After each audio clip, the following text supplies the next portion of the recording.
नमस्कार, मेरो नाम पार्वती सुनार हो र म एक सक्षम महिला उद्यमी हुँ।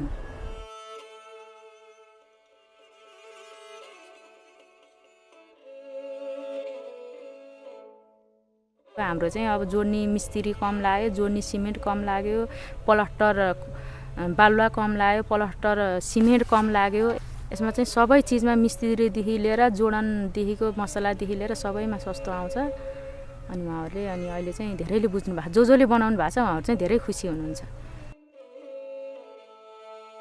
यहीँ आफ्नै ठाउँमा आफ्नो नेपालमा मैले चाहिँ सबैलाई के भन्छु भने महिलाहरू नि कतिजनाहरू विदेश जाने भनेर जानुहुन्छ, तर गर्न आफूले वहाँ गर्ने दुःख यहीँ गऱ्यो भने यहीँ छ, यहीँ गर्न सक्नुहुन्छ जस्तो लाग्छ मलाई चाहिँ। 3 महिना 4 महिना हाम्रो लगानी उठ्यो, लगानी उठेर पनि फाइदै छ, त्यस्तो घाटा लाग्ने चाहिँ छैन। सबैले बुझ्दै आउनुभयो, यसमा आफूले पनि बुझायो, अलि हिँड्यो, हिँड्न पर्ने ठाउँमा पनि आफ्नो नातागोता इष्टमित्र सबैतिर हिँड्दाखेरि अनि उहाँहरूले बुझ्नुभयो यसमा कम खर्चले घर बन्ने, सजिलो हुने, मिस्त्री खर्च, सिमेन्ट खर्च यसमा सबै अरूकोमा भन्दा यसमा कम आउँछ। अरूको 5 लाख लाग्छ भने हाम्रो 3 लाखले घर बन्छ। रोजगारी त बढेको छ, अब यो गाह्रो लाउने मिस्त्रीहरूलाई नै अब रोजगारी भयो।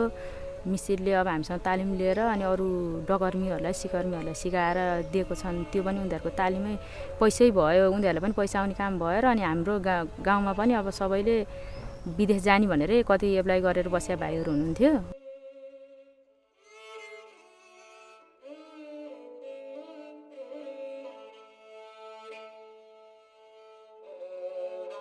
अहिले आएर यो उद्यम झन् गरेँ म आफैले, नसक्ने कुरो केही छैन। महिला हो, म गर्न सक्दिनँ भनेर पछाडि बस्नुभयो भने जो कोहीले पनि गर्न सक्नुहुन्न। गर्दै जाँदा जे पनि सजिलो हुन्छ, सकिन्छ।